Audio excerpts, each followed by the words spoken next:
You just made the list! Mark your calendars for Insights EDU 2025, February 12th through 14th. Insights EDU 2025 is the can't-miss higher education marketing and enrollment management conference of the year. We're taking over New Orleans with speakers from Google, Meta, Reddit, MIQ Digital, and top schools across the country. Discover how AI is transforming marketing and enrollment management, how to assess online program opportunities, and meet the demands of today's modern learner. Don't wait. Spots are going quickly. Register now at insightsedu.com. Welcome to the era of the modern learner. Let's go! Are you going to miss Ellucian Live this year? I don't think so. Exactly. So you might as well register right now at elive.ellucian.com. Ellucian Live 2025, April 6th through 9th in Orlando, Florida. Do not miss it. Do you want to accelerate your professional development? Do you want to get exclusive early access to ad-free episodes, extended episodes, bonus episodes, original content? That's right, original content, invites to special events, and more? Do you want to get all this while helping to sustain EdUp? Then go to edupexperience.com. That's EDUP experience.com and subscribe today. Welcome back, everybody. It's your time to EdUp on the EdUp Experience podcast, where we make education your business. This is Dr. Joe Salucio back with you on another episode.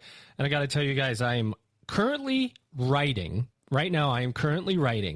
my predictions for higher education in 2025 based on all the interviews that I do with college presidents and others. And other than I sit there and look at a blank cursor and don't actually write anything because I get blank mind. But there's so many things swirling around in my head. And I went back and I looked at some of my 2023 predictions. And among those predictions were, one, the 90 credit bachelor's will start rearing its head, and it has. Two, that faculty and administrators will struggle to define what cheating is as artificial intelligence begins to come into the work that we do. And third, that the college presidency will become more and more defined by that person's understanding of enrollment, which may or may not be true, but certainly FAFSA disrupted us all enough that we paid a whole lot more attention to enrollment, and maybe than we ever have before, as we saw students maybe not fill out a FAFSA, be very disrupted on what they're doing with their educational journey. I don't know what I'm going to write for 2025. Perhaps I'll ask my guest what she predicts for 2025 and then just plagiarize her work using artificial intelligence. No, I would never do that. But I might ask anyway, just to get some inspiration. But somebody that gives me inspiration is my guest co-host. It's first-time guest co-host. I've known him a long time, though. So it's actually pretty amazing that this is the first time he's here. Ladies and gentlemen, he's Casey Little. He's a VP of Account Management and Education Dynamics, one of my favorite companies. Casey, what's going on? Oh, not much. I think same thing, Joe. Just cleaning up and getting ready for 2025. So just a quick plug, selfish for both of us, Casey, to the listener base. The EdUp Experience, Elvin and I both will be in New Orleans, February 12th through 14th, which is, of course, my birthday. Of course it is, right? Because everybody would know that. Valentine's Day is my birthday. We will be recording live from Insights EDU, a conference put on by Education Dynamics, all about enrollment marketing to the modern learner, Casey, and I'm looking forward to it. Yeah, it should be right after the Chiefs win the Super Bowl in New Orleans again for the third time straight. Well, I don't know what the odds are on that, but I'm not a betting man either. So we'll have to see if that comes to fruition. If it does, I'm sure we'll be celebrating with more than podcasting. Perhaps that remains true. We'll find out. But let's transition to our guest, so she doesn't have to listen to us or specifically me talk anymore, because I've been doing a lot of that. Let's get her in now. Another person to add to our growing president series here on the EdUp Experience podcast, which you know is the most popular series that we do. Ladies and gentlemen, her name is Lisa Laurie. She's president at Marywood University. Lisa, welcome to an EdUp Mic. How are you? Well, thank you. It's great to be here. Great. Well, it's great to have you. And, other than being a very high powered attorney, which I didn't know about you till I was looking at your background. Holy moly, have you done some stuff?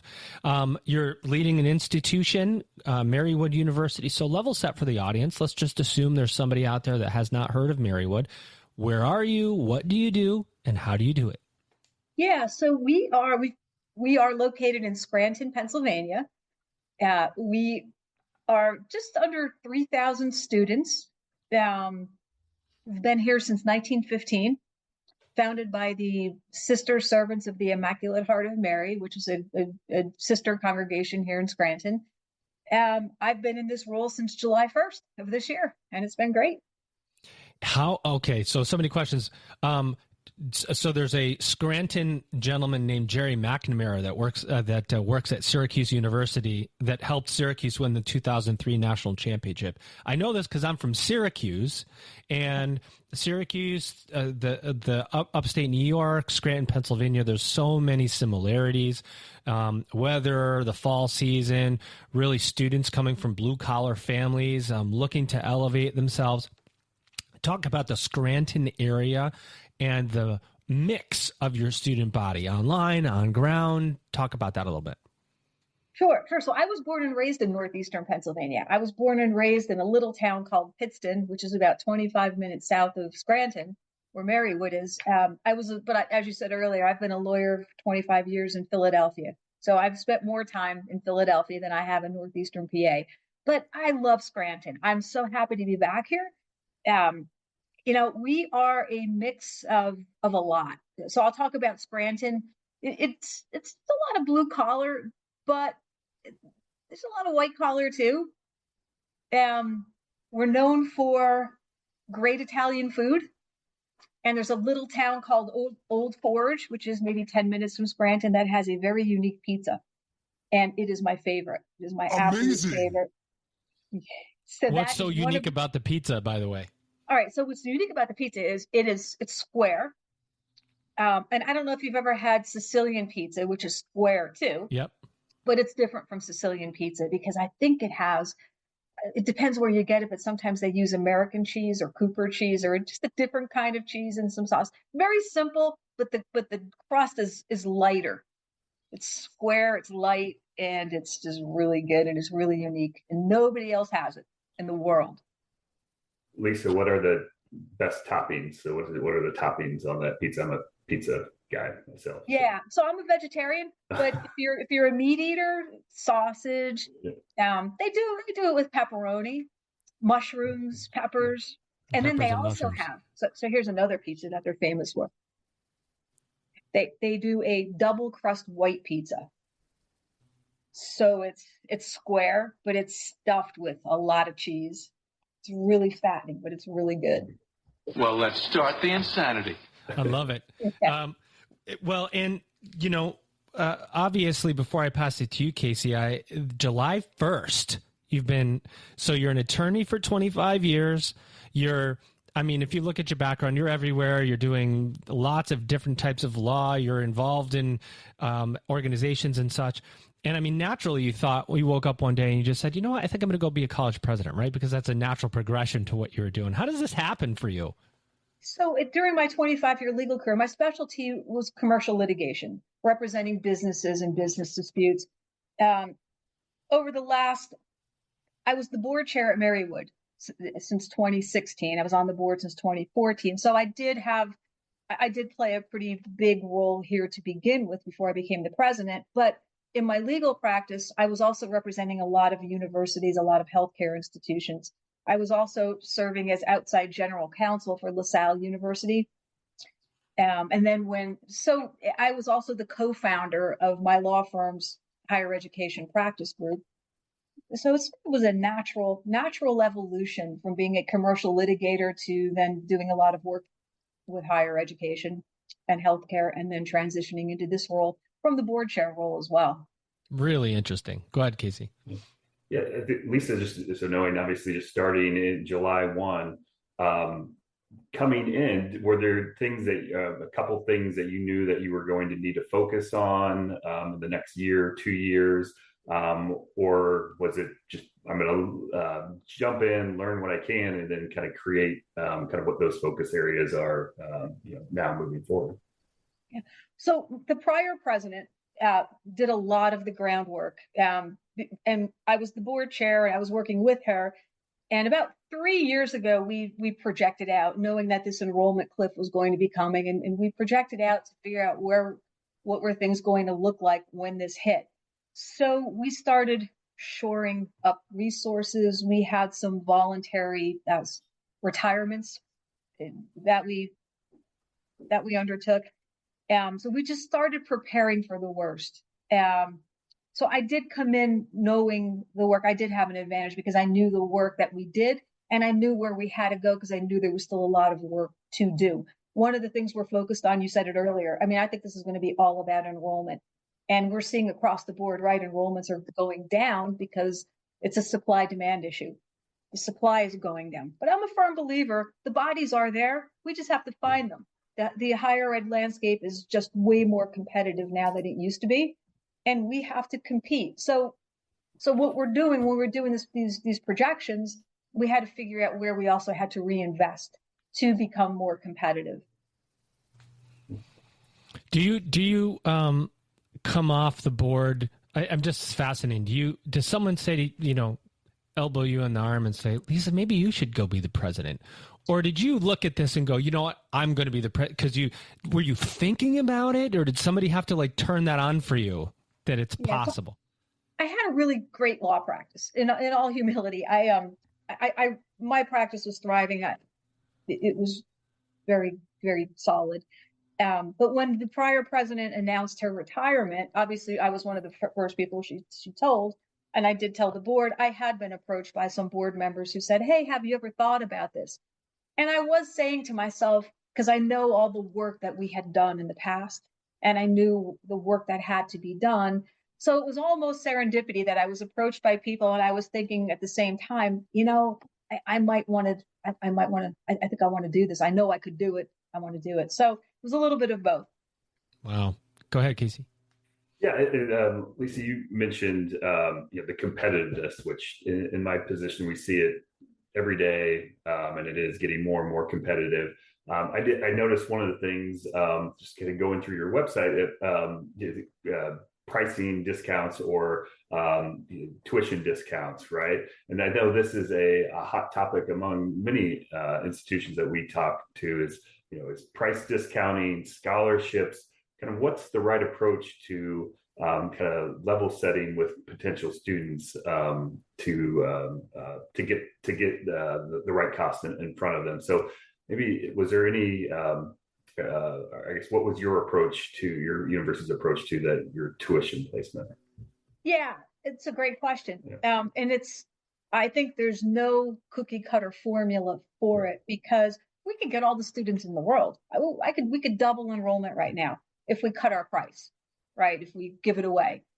But I think it's a judgment call. It's a lot of levers that have to get maneuvered. Obviously there is a sticker price and there is a discount, but some of our programs, we have multiple applications, serious applications for seats. And some, for example, architecture. We have the largest architecture program in Pennsylvania. We've got multiple applications pending of super qualified students. So the question is, right, that might be a program that has a lower discount rate than something like, a fine arts program that there's not a heck of a lot of applications there, and we're trying to attract students. So I think it's, I think there's just to be clear, I think there's no hard and fast rule. It's judgment, and it's just using a judgment call and giving different discounts for different programs. It's hard to do. Yeah. I think one of the big differences, or at least positives to that, what you're doing is you're looking at this and you're saying, what margin do we want, right? I mean, you look at it and you say we want a margin, can we pass on some of that savings to the consumer? Looking at your graduate degrees is a whole lot different than looking at your undergraduate degrees, where you've got your merit matrix. You're going to be discounting at 56, 60%, sometimes 80% on athletes, depending on what university you are. So you've got these slim margins, and you have this expected discount. With graduate programs, you can really play with that because you want to cater to different markets, your consumer, your tuition reimbursement market, to say, what's the reimbursement rates, that 5250? So I think that also gives you the light that you're passing on savings to a consumer and still able to operate as an institution. Yeah, exactly. We do have a large graduate population, and we are playing around with different discounts for different programs. I know with our Master of Social Work program right now, we just implemented a discount. So again, it's the same thing, right? Some programs are going to be discounted more than others depending on demand. How do you find your students? Casey knows a little bit about this. This is what Education Dynamics does, but how do you find them? Where are you going? Like, how does this strategy? Because it's like geography is a thing and it's not a thing, depending, online, on ground. What do students want? Your online students are enrolling in ground classes and your ground students are enrolling in, it's just all over the board. Yeah. We have a fantastic recruiting team, admissions and recruiting. They're doing a fantastic job.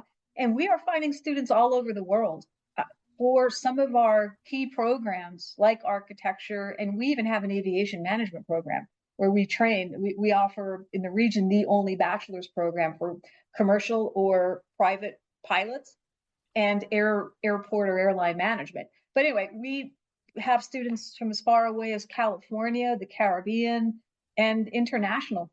Texas. I know we had some architecture students from Texas. We get a lot from New England. Our students are coming from all over, especially for these signature programs. Outstanding.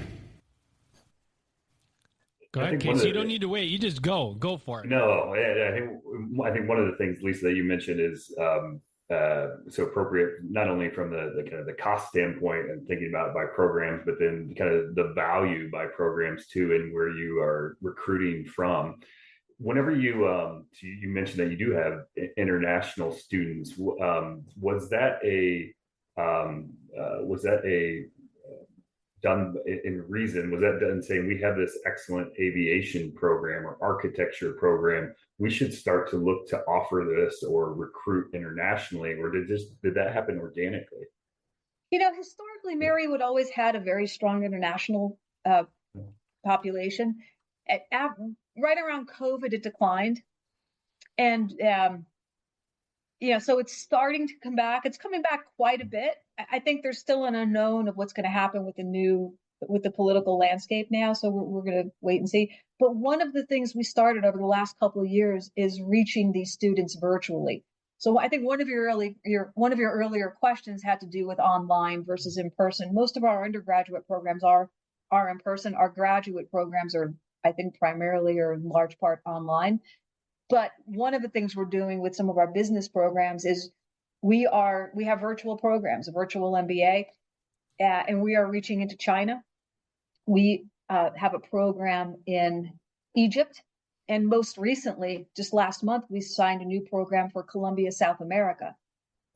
And South Korea. We have a large South Korean population. They come in person. But so that is something we are actively doing. It is part of our planning, is reaching into more countries virtually.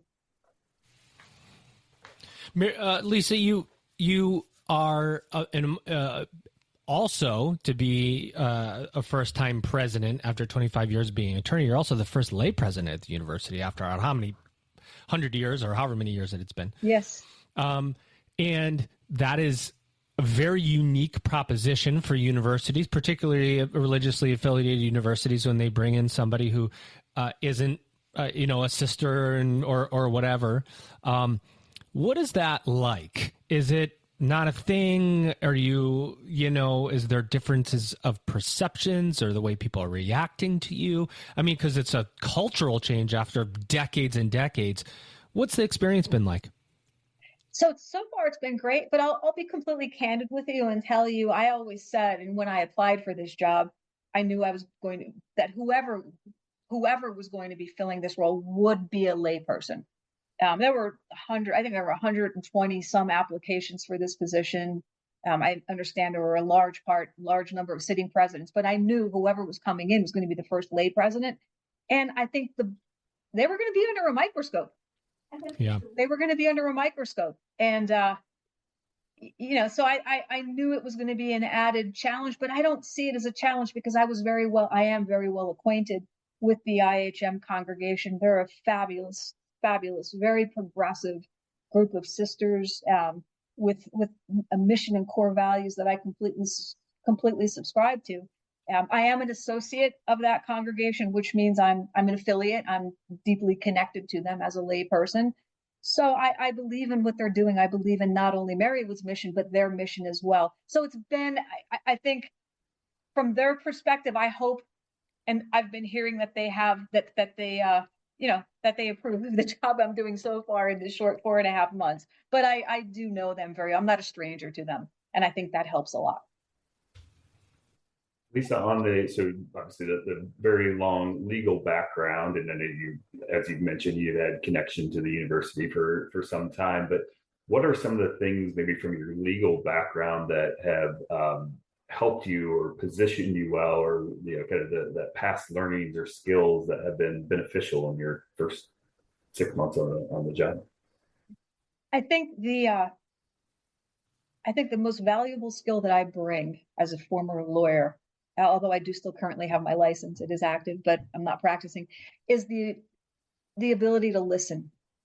I think being a lawyer, being in depositions all the time, rapid fire questioning and answers and, cross-examination in court has trained me to listen.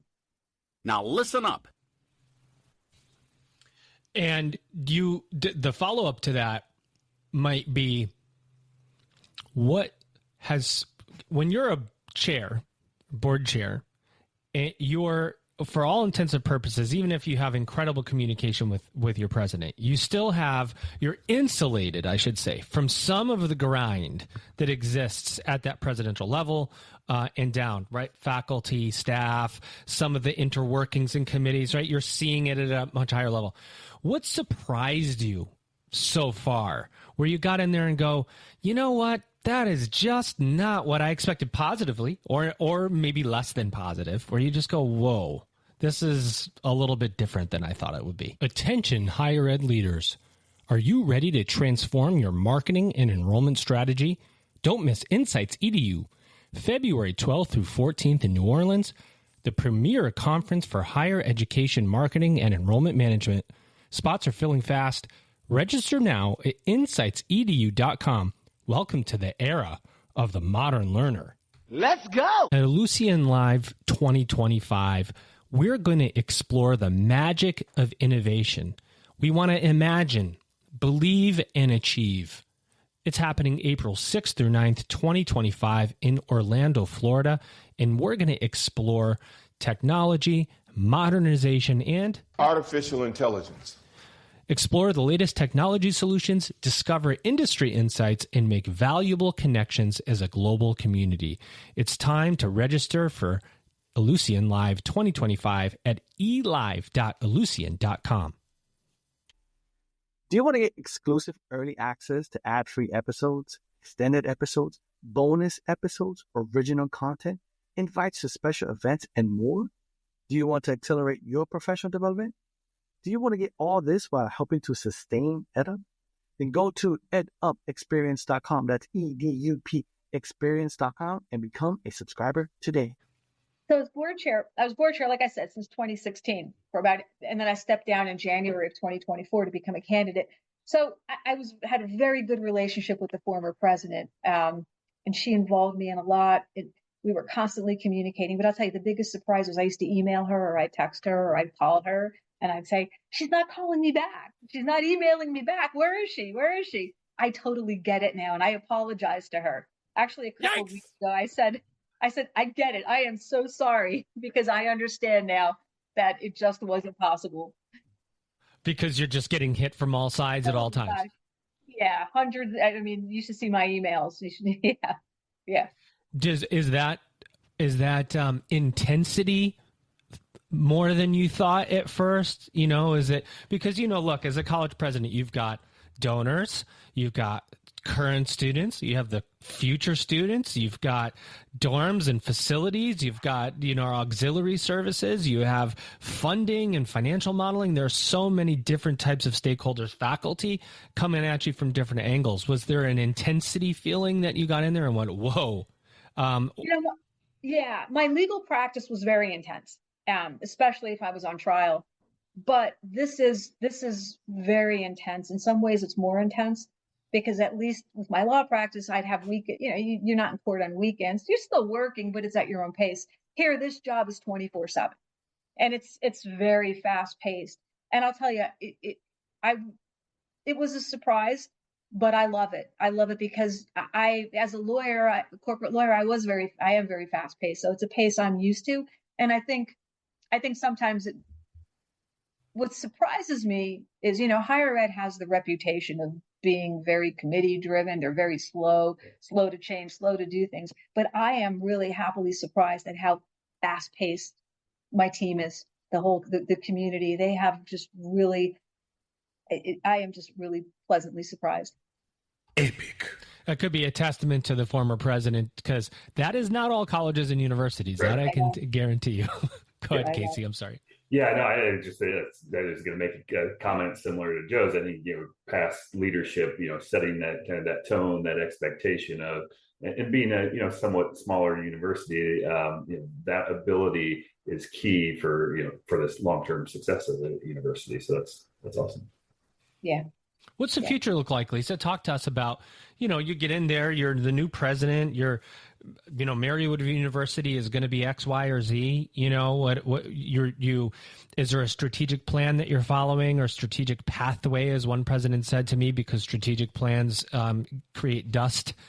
So a strategic pathway was something that they work on and evolve through. How do you set a new vision? Are you continuing a current vision? You would have been there to help set that vision as the board chair. So lots of questions there, but, talk about the future. Where do you want to go? So I am incredibly bullish on Marywood. I'm incredibly bullish. One of the things I did when I first came in July 1st, I tasked my team with coming up with strategic plans. And I agree. Strategic plan is a bad word, but with the plan for what we're going to do over the next 2 to 3 years, where we want to go. And as I said, my overall plan is I do want us to grow. And I know higher ed is shrinking, but I believe we can grow. I believe we will grow. And we are all working together as a team to get there. And whether it's growth in terms of numbers, headcount, which is something I do want to do, but it's also net tuition revenue. I want to grow net tuition revenue. We are working on those plans. Each department is pretty much nearing their final draft plan. And part of it includes expanding overseas, expanding our footprint geographically. We are heavy in Pennsylvania, heavy in the Northeastern PA, Northeastern region. But I did mention we do have students from all over. I want to expand that. My plan is to be bigger, bolder, and better. And bigger, bolder, better, bolder in terms of marketing, bolder in terms of what we're doing here. We are talking now about having a campus in Florence, Italy. If you need any consulting, let me know. I'm going. But we could do this, and we could do it because we've got the students to populate it. We've got the consumers, because our architecture program has a program over there. We are affiliated with someone now, but we do want to expand that international presence. Lisa, on the expectation and thought of new enrollment growth, is there any, thought or in those plans, and how much of that coming from existing programs, or are you all also looking at what additional programs do we need to add to our current curriculum? We're looking at that. We're looking at new programs, but we are really focused on existing programs because we have some really great programs, and we've had them for a while. It's just making them bolder, making them bigger and bolder. For example, aviation management. I was telling you about that program earlier, and right now there is a tremendous need for pilots. because a lot of pilots are retiring, and those jobs are many, and they pay very, very well. So we have a lot of interest in expanding that program outside of northeastern Pennsylvania. So we are looking at that, and we are looking to invest money in that. Architecture, as I said, we've got the largest program in Pennsylvania, but there's a lot of offshoots of architecture. So one of the things, a program we just started last year, is construction management, which is tied in with architecture. Another new program we just started is virtual architecture. It's not what it sounds like.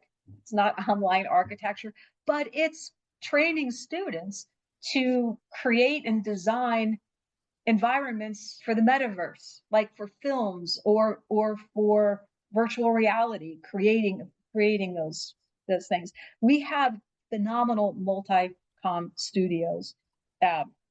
We used to have journalism, right? Journalism was a big major, but we are now transitioning away from that to a program such as podcasting or social media influencer. We have a new podcast studio, a brand new state-of-the-art podcast studio. So it's working. A lot of it is working with what we already have and transitioning it. We are very strong in healthcare, physician's assistant, nursing. Yeah. One of these days, I feel like I should be teaching a podcast class at a university. I've done 1,000 of these suckers, you know? Yep. Keep me in mind, Lisa. Go ahead, Casey. No, Lisa, I really, what you just described, I think, is that, catering to what we've called like the modern learner, right? So it's taking these educational aspects of education that need to continue to be evolved, and giving your potential students or your current students the opportunity to gain that knowledge that's needed moving forward. So that's awesome. We're meeting the students where they are. Yep, we're meeting their needs, and we're trying to be nimble in doing it, knowing that things change, needs change.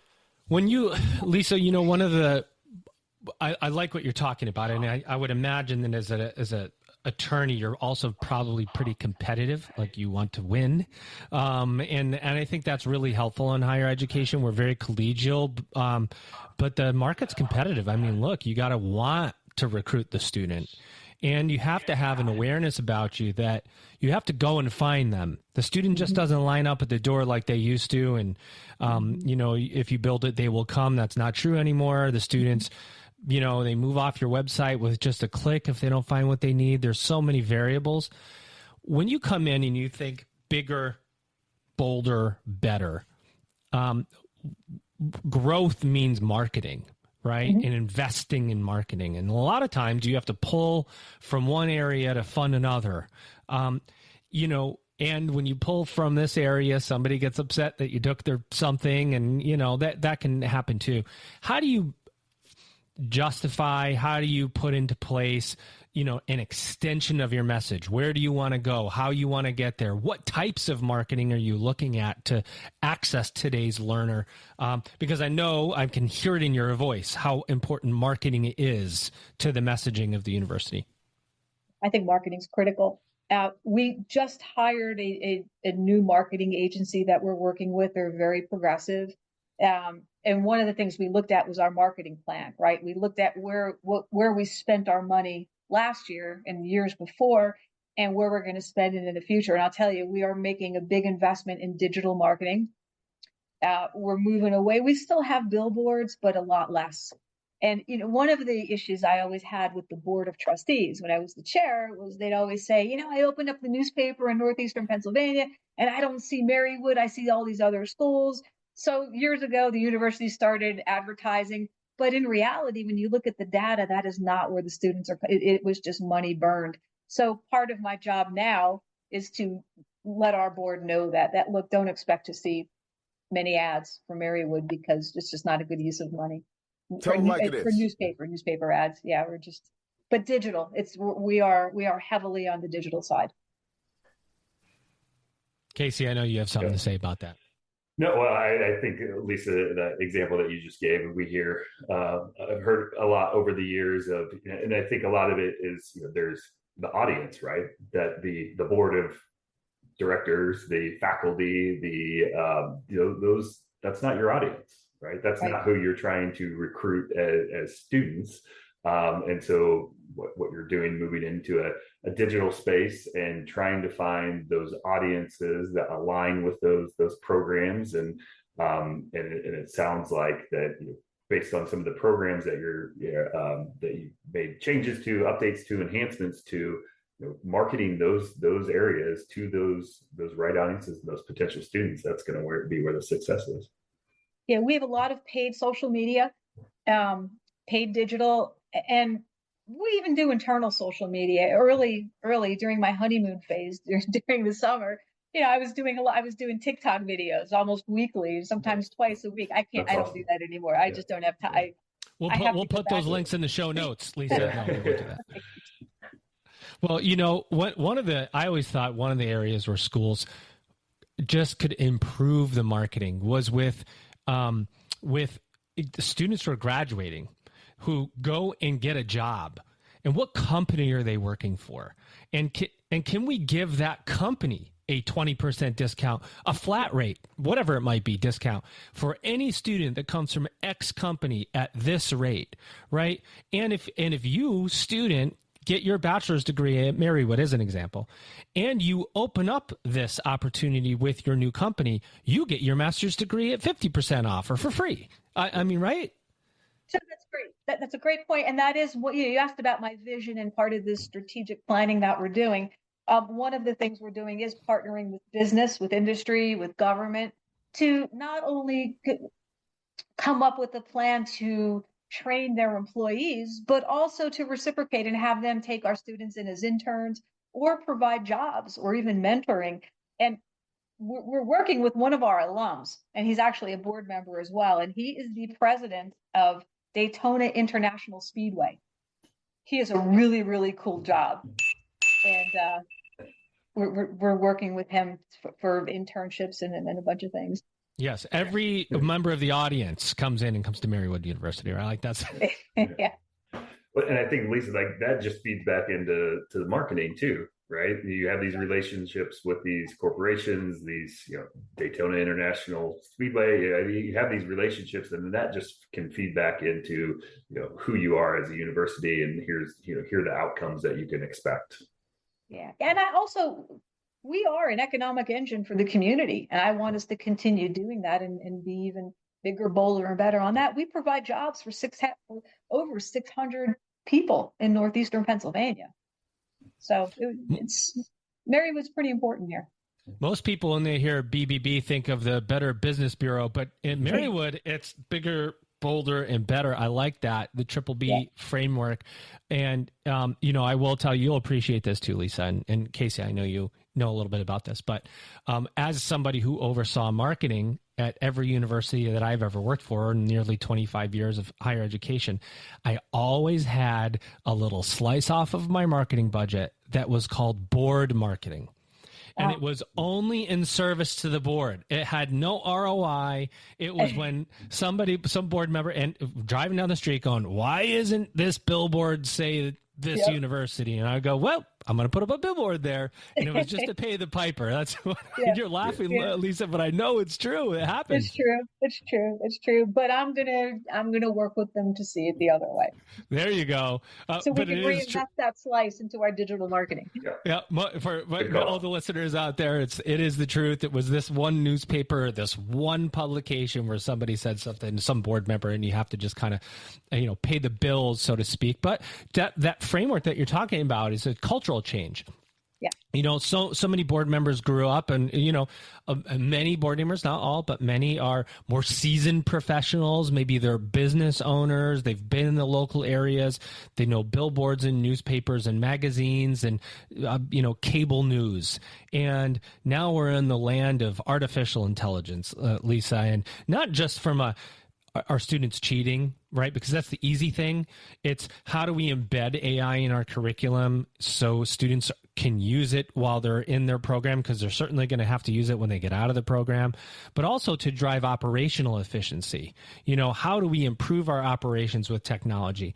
Is that something that you're taking head on as you get into your role? Like, how do we drive efficiency? I'm imagining that that attorney brain of yours is always thinking in terms of efficiency, right? Time, Yes. money, Yes. time, space, completion, deadline, so on.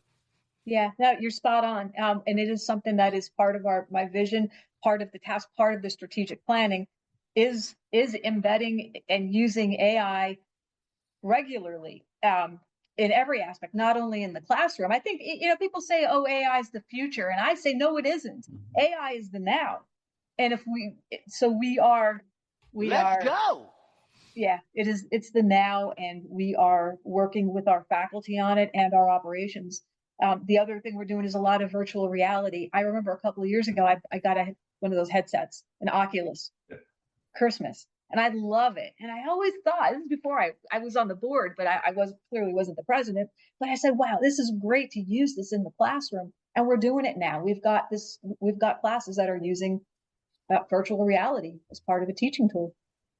Great. Can you give any, or I guess Lisa, how did that come about? I don't know if that was maybe before in the last couple of years, but how did you go from not using virtual reality in the classroom to using virtual reality in the classroom? Because I know that is a hot topic, and I think lots of people are interested to know and hear that. Progressive faculty. Yeah. We've got some very progressive faculty, and they needed some money for it. They needed a line on the budget, and we got it. We found the money and we did it, and they're using it. And they're also using it, the virtual architecture program that I was telling you about. That's the class is heavily using the headsets, virtual reality. Casey, do you have any other additional questions for Elisa before we ask her the final two to end our episode and time together? Good. Go ahead, Joe. Lisa, we like to start with the first one, which is really an open mic for you. What else do you want to say about Marywood University that maybe we haven't covered, maybe something that's just been on your mind that you want to convey to the audience? What else do you want to say? And then we'll wrap it up.